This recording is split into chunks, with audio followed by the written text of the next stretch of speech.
প্রথম আলোর প্রধান শিরোনাম, পলাতক আসামিকে নির্বাচনে অযোগ্য ঘোষণা চায় ইসি। আরপিও সংশোধন প্রস্তাব, সংস্কার কমিশনের এমন প্রস্তাবে শুরুতে দ্বিমত জানিয়েছিল ইসি। ঐকমত্য কমিশনের সঙ্গে আলোচনার পর এখন একমত।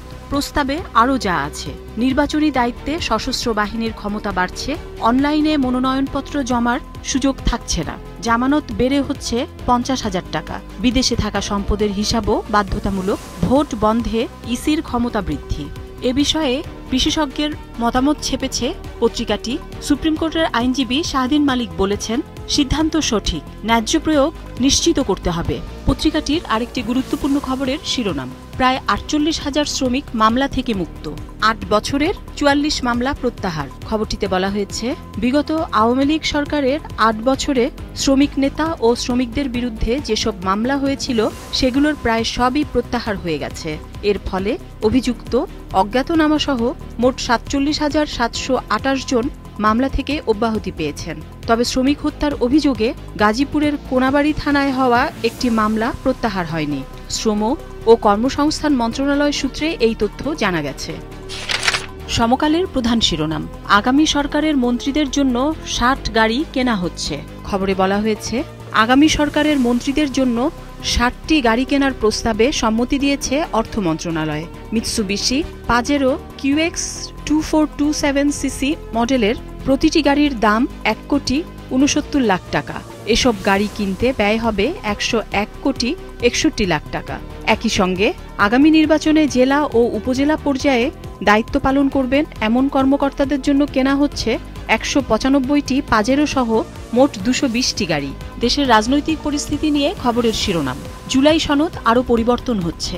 খবরে বলা হয়েছে, সংস্কারের জুলাই জাতীয় সনদের চূড়ান্ত খসড়ায় অঙ্গীকারনামা অংশে পরিবর্তন আসছে। সংবিধান ও আইনের ওপরে সনদের প্রাধান্য এবং সনদ নিয়ে আদালতে প্রশ্ন তোলার সুযোগ রহিত করার অঙ্গীকার বদল হবে। বাতিল হতে পারে সনদের ব্যাখ্যার ক্ষমতা আপিল বিভাগকে দেওয়ার অঙ্গীকার। সনদে থাকবে না বাস্তবায়ন পদ্ধতি, তা সুপারিশ আকারে সরকারকে দেবে জাতীয় ঐকমত্য কমিশন। এরপর সরকারই সিদ্ধান্ত নেবে কোন পদ্ধতিতে কিভাবে সনদ বাস্তবায়ন হবে। গতকাল সংসদ ভবনে জাতীয় ঐকমত্য কমিশনের বৈঠকের পর এসব তথ্য জানানো হয়। নির্বাচন ও আইনশৃঙ্খলা পরিস্থিতি নিয়ে খবরের শিরোনাম, বাইরের কারো নয়, পুলিশকে সদর দপ্তরের নির্দেশ মানার তাগিদ। মাঠ প্রশাসনের সঙ্গে স্বরাষ্ট্র মন্ত্রণালয়ের ভার্চুয়াল বৈঠক। ভোট কেন্দ্রে প্রবেশ ও বের হওয়ার জন্য আলাদা ব্যবস্থা নিশ্চিত করার পরামর্শ। চট্টগ্রাম বিশ্ববিদ্যালয়ের সংঘর্ষের পরিস্থিতি নিয়ে খবরের শিরোনাম, সংঘর্ষে জোবরা গ্রামের ক্ষয়ক্ষতিও অনেক, তালিকা করছে প্রশাসন, ক্ষতিপূরণের প্রত্যাশা। ক্লাস পরীক্ষা শুরু, ইমতিয়াজের অবস্থা অপরিবর্তিত। যুগান্তরের শিরোনাম, 9 সেপ্টেম্বরই হচ্ছে ডাকসু নির্বাচন, চেম্বার আদালতের আদেশ আপিল বিভাগে বহাল। আসন্ন জাতীয় সংসদ নির্বাচন নিয়ে একটি খবরের শিরোনাম, নির্বাচনে থাকছে না পোস্টার, আচরণবিধি লঙ্ঘনে দণ্ড বাড়ছে, বিলবোর্ডে প্রচার চালানো যাবে, এক মঞ্চে ইশতেহার প্রকাশ। পত্রিকাটির আরেকটি গুরুত্বপূর্ণ খবরের শিরোনাম, কৃষকের ভর্তুকির ইউরিয়া পাচার হচ্ছে মিয়ানমারে, যাচ্ছে সার, আসছে মাদক। খবরটিতে আরও বলা হয়েছে, বাংলাদেশ থেকে মিয়ানমারে প্রতিদিন শত শত টন ইউরিয়া সার পাচার হয়ে যাচ্ছে। চট্টগ্রাম কক্সবাজার সড়কপথ ও কর্ণফুলী নদীর মোহনা ও বিভিন্ন উপকূলীয় এলাকা দিয়ে সাগরপথে চোরাকারবারিরা এই সার পাচার করে দিচ্ছে। দেশে উৎপাদিত এবং সরকারিভাবে বিদেশ থেকে আমদানি করা ভর্তুকি মূল্যের এই সার পাচার হওয়ায় কৃষক ও কৃষি অর্থনীতি বড় ধরনের ক্ষতিগ্রস্ত হচ্ছে। বিপরীতে চোরাকারবারিরা এর চেয়েও ভয়ঙ্কর বিষয় হচ্ছে, সারের বিপরীতে মিয়ানমার থেকে বাংলাদেশে ঢুকছে ইয়াবা, আইস সহ বিভিন্ন ধরনের মাদকের চালান। দেশের আইনশৃঙ্খলা পরিস্থিতি নিয়ে দৈনিক কালবেলার শিরোনাম, 3 ভাইয়ের নিয়ন্ত্রণে মোহাম্মদপুর আদাবর এক হয়েছে 5 গ্যাং। বছরখানেক আগেও মোহাম্মদপুর ও আদাবর এলাকায় ছোট ছোট কিশোর গ্যাংয়ের আলাদা গ্যাং ওয়ার হতো। এখন সব গ্যাংকে এক করে ফেলেছে কবজি কাটা গ্রুপ। খবরটিতে বলা হয়েছে, ছিনতাই, ডাকাতি, চাঁদাবাজি, জমি দখলে সহায়তা, জিম্মি করে মুক্তিপণ আদায়, মাদক কারবার, খুনসহ জোট বেঁধে নানা অপরাধে জড়াচ্ছে রাজধানীর মোহাম্মদপুর ও আদাবর কেন্দ্রিক কিশোর গ্যাংগুলো। একসময় এই অপরাধ চক্র নির্দিষ্ট এলাকাভিত্তিক আধিপত্য বজায় রেখে চালাতো অপরাধমূলক কর্মকাণ্ড। তবে গত বছরের মাঝামাঝি সময়ে 5টি গ্যাং একজোট হয়েছে। রনি জনি, টুন্ডা বাবু, পানি রুবেল, ভাইয়া বিল্লাল ও কবজিকাটা গ্রুপের সদস্যরা ভিড়েছে এক দলে।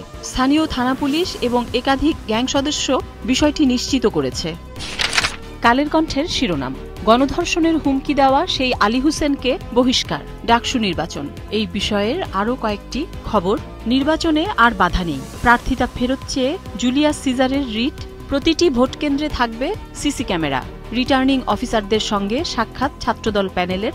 ডাকসু নিয়ে 6 দফা প্রস্তাব ইউটিএল-এর। জাতীয় নির্বাচন নিয়ে খবরের শিরোনাম, ফেরারি আসামিকে সংসদ নির্বাচনে অযোগ্য ঘোষণা সহ 46 প্রস্তাব, আরপিও সংশোধন।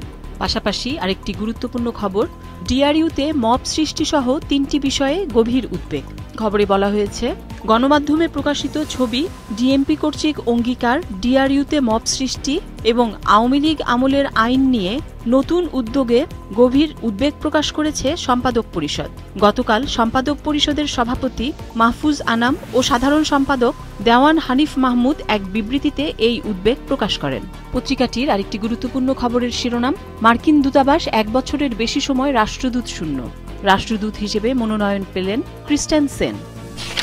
দেশ রূপান্তরের একটি খবরের শিরোনাম, খালেদা জিয়ার সঙ্গে ফ্রান্সের বিদায়ী রাষ্ট্রদূতের সাক্ষাৎ। খবরটিতে বলা হয়েছে, বিএনপি চেয়ারপারসন খালেদা জিয়ার সঙ্গে বিদায়ী সাক্ষাৎ করেছেন ফ্রান্সের বিদায়ী রাষ্ট্রদূত মেরি মাজদুপুই। গত রাতে গুলশানে বিএনপি চেয়ারপারসনের বাসভবন ফিরোজায় সাক্ষাৎ করেন তিনি। পত্রিকাটির আরেকটি গুরুত্বপূর্ণ খবরের শিরোনাম, এক হল স্বরাষ্ট্র মন্ত্রণালয়ের 2 বিভাগ। খবরে বলা হয়েছে, বিভক্তির প্রায় 8 বছর পর স্বরাষ্ট্র মন্ত্রণালয়ের 2 বিভাগ, জননিরাপত্তা ও সুরক্ষা সেবা বিভাগ আবারও এক হয়েছে। গতকাল মন্ত্রিপরিষদ বিভাগ থেকে এই প্রজ্ঞাপন জারি করা হয়। আজকের পত্রিকার প্রধান শিরোনাম, শিকলবন্দি প্রত্যার্পণ, যুক্তরাষ্ট্রে অবৈধ অভিবাসন। আজ রাতে চার্টার্ড ফ্লাইটে করে ফেরত আসবে একদল বাংলাদেশি। গত 2 আগস্ট ফেরত পাঠানো 39 বাংলাদেশিকে হাতকড়া ও শিকলে বেঁধে রাখা হয়েছিল।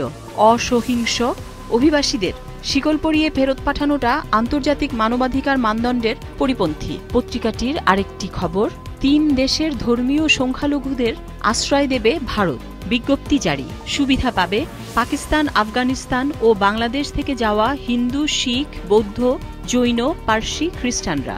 2024 সালের 31 ডিসেম্বর পর্যন্ত যারা বৈধ কিংবা অবৈধভাবে গেছেন সবাই আশ্রয় পাবেন।